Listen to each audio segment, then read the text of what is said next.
Oskar 10V Turusta, että haluaisin kysyä, minkälaisen maailman sä rakentaisit meidän lapsille? Minkälaisen maailman? Ei kun Suomi. Minkälaisen, sano uudestaan. Minkälaisen Suomen sä rakentaisit meidän lapsille? Hyvä. Aivan loistava kysymys. Jos mä kiteyttäisin sen 3 sanaan, niin se olisi avoin, turvallinen ja kansainvälinen. Eli sellainen maailma, jossa sulla menisi paremmin kuin sun vanhemmilla. Jossa olisi pysyvä rauha, mitä meillä tällä hetkellä ei ole. Jossa teknologia auttaisi sua, ei veisi sua pois.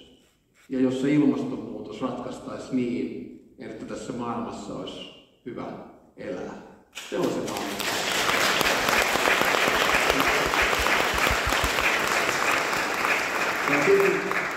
Tuo kysymys oli kyllä tosi hyvä.